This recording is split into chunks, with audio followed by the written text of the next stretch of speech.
जय हिंद दोस्तों। स्वागत है एक बार फिर से आपके अपने channel A to B to study पर। दोस्तों यूपी पॉलिटेक्निक प्रवेश परीक्षा 2023 के लिए डी फार्मा यानी डिप्लोमा इन फार्मेसी E1 और E2 दोनों ही ग्रुप के स्टूडेंट्स के लिए आज की केमिस्ट्री की बहुत ही इंपॉर्टेंट क्लास होने वाली है।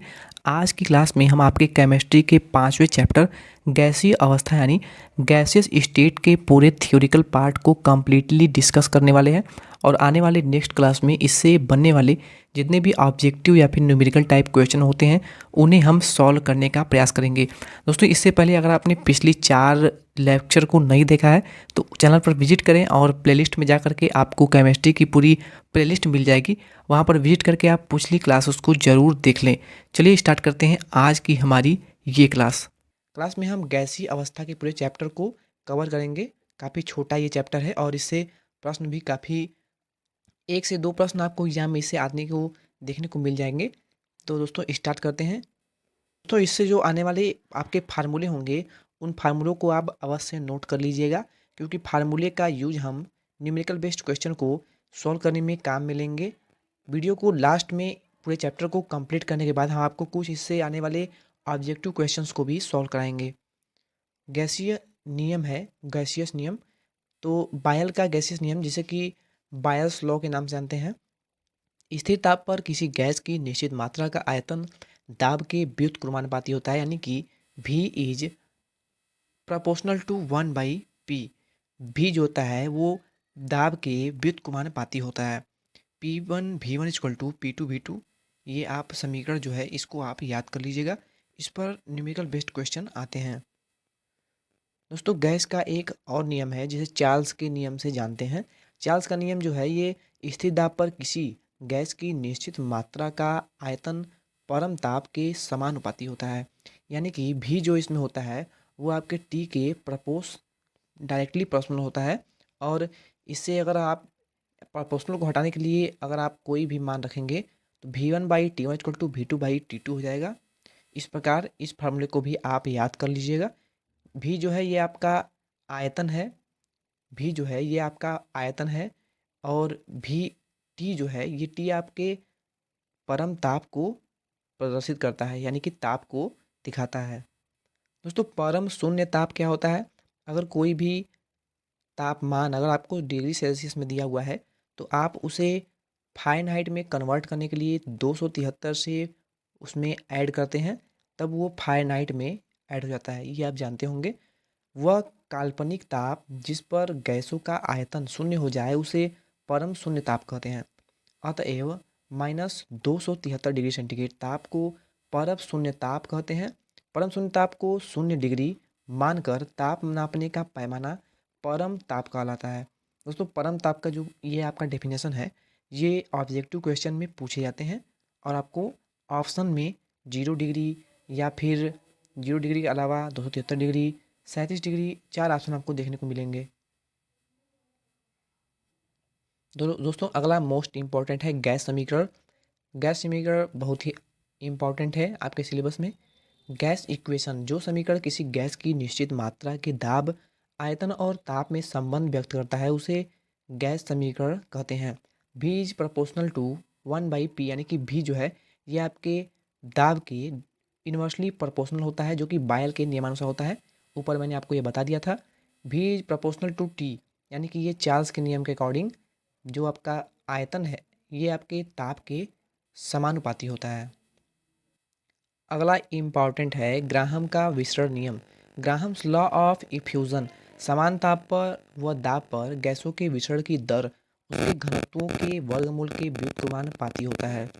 R is proportional to inversely proportional to 1/√D। ये फार्मूला आपको याद होना चाहिए। आगे हम इस फार्मूले पे न्यूमेरिकल बेस्ड क्वेश्चन को सॉल्व करने का प्रयास करेंगे। दोस्तों अगला है गैसों का अणुगति सिद्धांत। गैसों का सिद्धांत अधिकतम भाग रिक्त कुल आयतन की तुलना में अणुओं का आयतन नगण्य, अणु सदैव गतिमान, गति तीनों अक्षों में सीधी रेखा में, अणुओं द्वारा पात्र की दीवारों पर टक्कर के कारण गैसीय दाब परम ताप में वृद्धि से अणुओं की गतिज में वृद्धि, अणुओं के मध्य कोई आकर्षण नहीं, समस्त अणुओं का वेग समान नहीं, अणुओं के वेग पर गुरुत्व का कोई प्रभाव नहीं पड़ता है। इसका अणुगति समीकरण क्या है, यानी काइनेटिक इक्वेशन क्या है, तो P V is equal to 1/3 mn/u² होता है इसका समीकरण। इस पर एक आध क्वेश्चन आपके पूछे जाते हैं जो कि न्यूमेरिकल बेस्ड होते हैं। वर्ग माध्य मूल ज्ञात करने के लिए आपके फार्मूले ये है, इसे आप स्क्रीनशॉट भी ले सकते हैं, इम्पॉर्टेंट है ये दोस्तों। वही एग्जाम में आपके औसत वेग और प्रायिकतम वेग भी पूछे जाते हैं। प्रायिकतम वेग का जो फार्मूला है ये आपका V P equal to √2 RT/m, और औसत वेग का जो फार्मूला है वो आपका V A P equal to √8 RT/πm, ये दोनों होता है।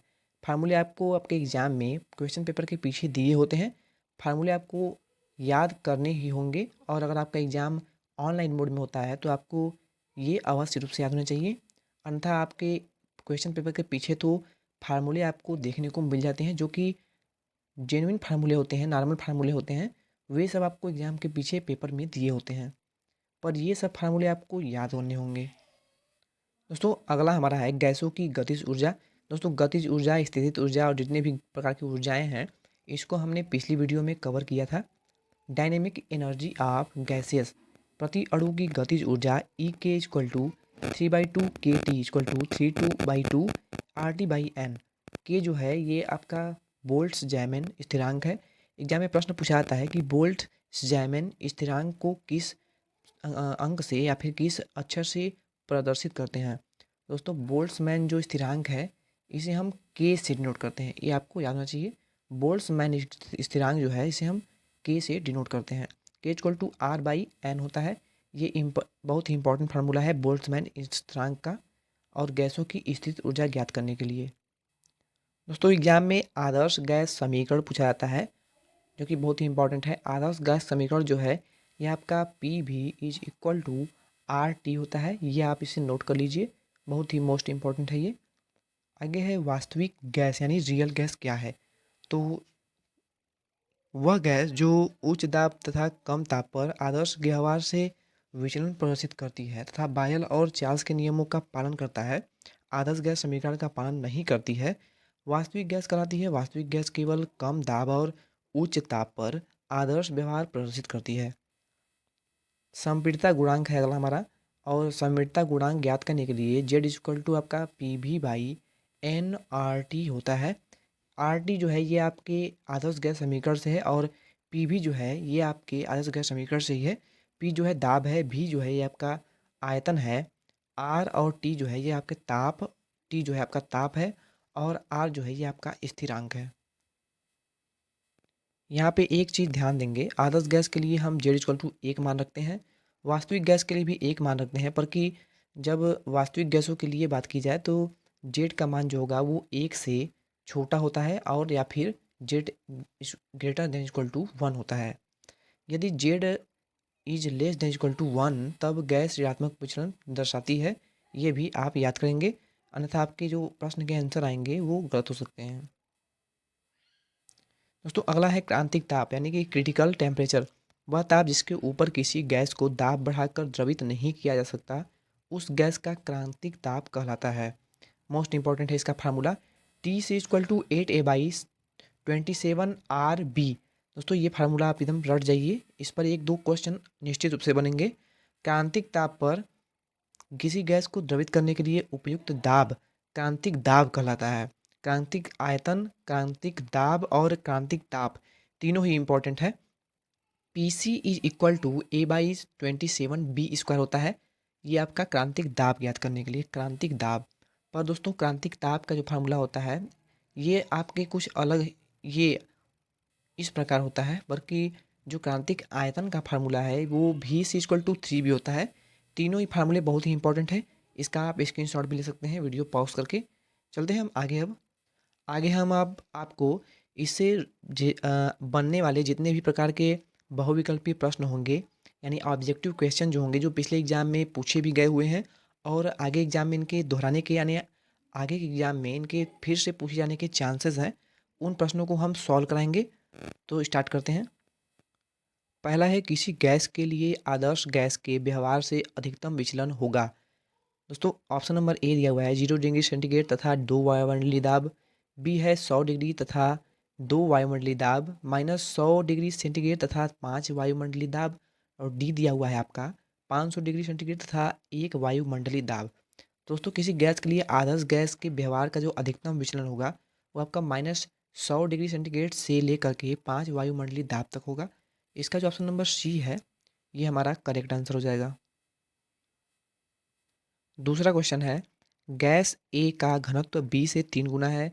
यदि ए का अणु भार m हो तो बी का अणु भार क्या हो जाएगा। दोस्तों मोस्ट इंपॉर्टेंट क्वेश्चन है और पिछले एग्जाम में ये 2021 के एग्जाम में ये प्रश्न पूछा गया था। अगर आपने क्वेश्चन पेपर रखा होगा या फिर हमारी वीडियो देखी होगी तो उस क्वेश्चन पेपर में ये प्रश्न पूछा गया है। तो इसका जो करेक्ट आंसर होगा क्वेश्चन नंबर 2 का, ये होगा आपका ऑप्शन नंबर ए, यानी कि 3m। Option number A is the correct answer. Next question क्या है, 25 डिग्री सेंटीग्रेड पर एथेन तथा हाइड्रोजन के समान भार एक रिक्त पात्र में मिलाए जाते हैं। H2 द्वारा उत्पन्न दाब पूर्ण दाब का कितने अंश है। दोस्तों चौथा जो क्वेश्चन है इसका ऑप्शन नंबर डी है, यानी कि 15 संबंधित 16। ऑप्शन नंबर डी जो हमारा है ये करेक्ट आंसर हो जाएगा। नेक्स्ट क्वेश्चन है, 20 लीटर हाइड्रोजन गैस का भार कितना होता है। 20 लीटर हाइड्रोजन गैस का भार कितना होता है। दोस्तों ये क्वेश्चन भी पूछा गया है पिछले एग्जाम में। तो इसका जो ऑप्शन नंबर सी है 1.8 ग्राम। ऑप्शन नंबर सी हमारा इस प्रश्न का करेक्ट आंसर है। छठा क्वेश्चन है, समान दाब तथा दाब एनटीपी पर नॉर्मल टेम्परेचर एंड प्रेशर, इसका फुल फॉर्म भी पूछा जाता है एग्जाम में है, नॉर्मल टेम्परेचर एंड प्रेशर, इसे भी आप याद कर लीजिएगा। एनटीपी पर 11.2 लीटर कार्बन डाइऑक्साइड का भार होगा। दोस्तों एनटीपी पर यानी समान ताप और दाब पर 11.2 लीटर कार्बन डाइऑक्साइड का जो भार होगा वो आपके 22 ग्राम के बराबर होगा। ऑप्शन नंबर डी हमारा जो है ये करेक्ट आंसर हो जाएगा। 5 ग्राम प्रत्येक निम्नलिखित में से 87 डिग्री सेंटीग्रेड और 750 मिली दाब पर लीटर की जाती है। निम्न में से किसका आयतन सबसे कम होगा। दोस्तों इसका जो करेक्ट आंसर है ऑप्शन नंबर डी आप देख रहे हैं, HI यानी कि हीलियम। ऑप्शन नंबर डी हमारा इस प्रश्न का बिल्कुल करेक्ट आंसर होगा। 9वां क्वेश्चन हमारा है, नियान का घनत्व अधिकतम होगा। ऑप्शन नंबर ए दिया हुआ है एनटीपी पर, बी दिया हुआ है 0 डिग्री सेंटीग्रेड व 2 वायुमंडलीय दाब पर, सी दिया हुआ है 273 डिग्री सेंटीग्रेड व 1 वायुमंडलीय दाब पर, डी है 273 डिग्री सेंटीग्रेड और 2 वायुमंडलीय दाब पर। दोस्तों हमारा 9वां जो क्वेश्चन है बहुत ही इंपॉर्टेंट है और इसका जो करेक्ट आंसर होगा वो होगा ऑप्शन नंबर बी, यानी कि 0 डिग्री सेंटीग्रेड व 2 वायुमंडलीय दाब पर। Option number B is the correct answer of this question. चलते हैं नेक्स्ट क्वेश्चन पे। दोस्तों जितने भी मैं प्रश्न करा रहा हूँ ये पिछले एग्जाम में पूछे गए हैं। 4.4 ग्राम CO2 का समान ताप एवं दाब पर आयतन कितना होगा। दोस्तों इसका जो करेक्ट आंसर है वो होगा ऑप्शन नंबर बी, यानी कि 2.24 लीटर। हालांकि इसका एक फार्मूला होता है, ये मैं आपको नेक्स्ट वीडियो में बता दूंगा। अभी के लिए ऑप्शन नंबर 20 का करेक्ट आंसर होगा। 11वां क्वेश्चन है, यदि एक गैस को स्थिर ताप पर प्रसारित किया जाता है तो क्या होता है। 11वां क्वेश्चन है और इसका ऑप्शन नंबर ए दिया हुआ है दाब घटता है, बी है अणु की गतिज ऊर्जा स्थिर रहती है, सी है अणु की गतिज ऊर्जा स्थिर घटती है और डी है गैस के अणुओं की संख्या बढ़ती है।